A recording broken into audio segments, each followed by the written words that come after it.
एक ऐसी कहानी है जो समय की शुरुआत से भी पुरानी है। एक ऐसे इंसान की कहानी जिसकी किस्मत में मौत का नाम ही नहीं था।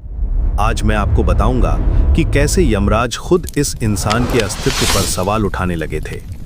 ये कहानी हमें दिखाती है कि कभी-कभी जो चीज़ हमें सबसे बड़ा वरदान लगती है, वही हमारे लिए सबसे बड़ा श्राप बन जाती है। कल्पना कीजिए एक ऐसे व्यक्ति की जिसका नाम था अमरेश। जन्म से ही उसमें कुछ अलग था। बचपन में जब दूसरे बच्चे बीमार पड़ते थे, अमरेश हमेशा स्वस्थ रहता था। जब गांव में महामारी फैली तो सभी लोग बीमार पड़े, लेकिन अमरेश को कुछ नहीं हुआ। लोग इसे संयोग मानते थे, लेकिन समय के साथ ये स्पष्ट हो गया कि ये कोई संयोग नहीं था। उसकी माँ अक्सर कहती थी कि जब अमरेश पैदा हुआ था तो आकाश में अजीब सी रोशनी दिखी थी, जैसे देवता खुद उसे आशीर्वाद दे रहे हों। साल बीतते गए। अमरेश के माता पिता बूढ़े हुए और चल बसे। उसके दोस्त, रिश्तेदार सभी एक एक करके इस दुनिया से विदा हो गए, लेकिन अमरेश वैसा का वैसा रहा। न उसके बाल सफ़ेद हुए, न चेहरे पर झुर्रियां आईं। वो हमेशा 25 साल के युवक जैसा दिखता रहा। जब उसके बचपन के दोस्त बूढ़े होकर मरने लगे तो उसे पहली बार एहसास हुआ कि उसके साथ कुछ अलग है। पहले तो लोग उसे भाग्यशाली मानते थे, कहते थे कि देवताओं का आशीर्वाद है उस पर। लेकिन जब दशकों बाद भी वो वैसा ही रहा तो लोगों के मन में डर पैदा हुआ। कुछ कहते थे कि वो कोई राक्षस है, कुछ कहते थे कि उस पर किसी का श्राप है। गांव के बुजुर्ग फुसफुसाकर कहते थे कि प्रकृति के नियमों के खिलाफ जाना कभी भला नहीं होता। लोग उससे डर कर दूर रहने लगे। अमरेश ने अपनी अमरता को समझने की कोशिश की। वह तीर्थयात्रा पर गया, संतों से मिला, शास्त्रों का अध्ययन किया। वो हिमालय की गुफाओं में गया, गंगा के किनारे तपस्या की, लेकिन कहीं कोई जवाब नहीं मिला। हर जगह यही कहा जाता था कि मृत्यु तो जीवन का अटल नियम है।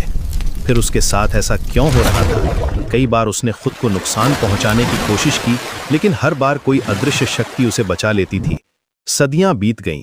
अमरेश ने साम्राज्यों को उठते गिरते देखा। उसने महाभारत का युद्ध देखा, मुगल काल देखा, अंग्रेजों का राज देखा। उसने युद्ध देखे, अकाल देखे, प्राकृतिक आपदाएं देखीं।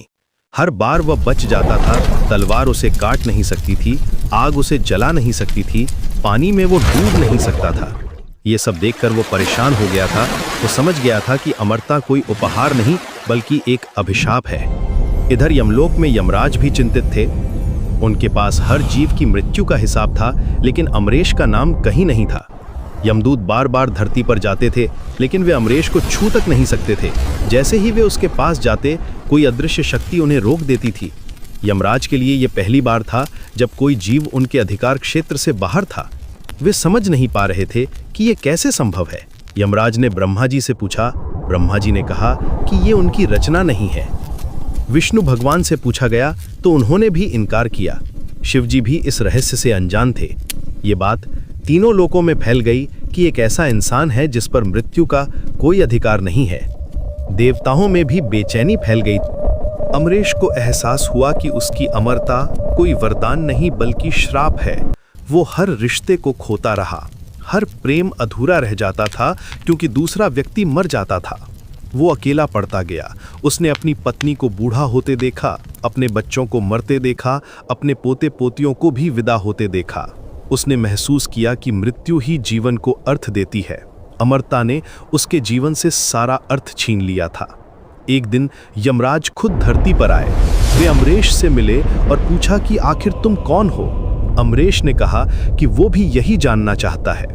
यमराज ने बताया कि ब्रह्मांड के नियमों के अनुसार हर जीव को मरना चाहिए, लेकिन तुम इस नियम के अपवाद हो।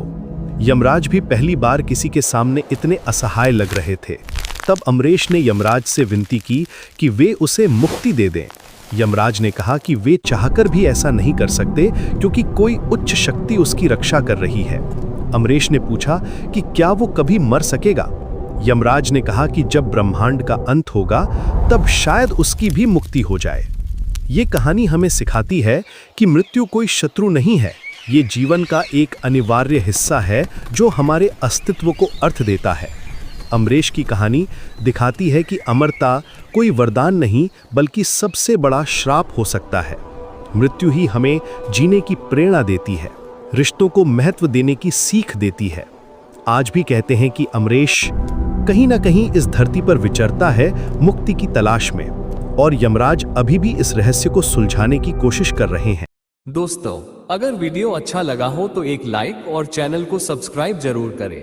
आपका एक लाइक हमें और भी ऐसे वीडियो बनाने का हौसला बढ़ाता है। बहुत बहुत धन्यवाद दोस्तों।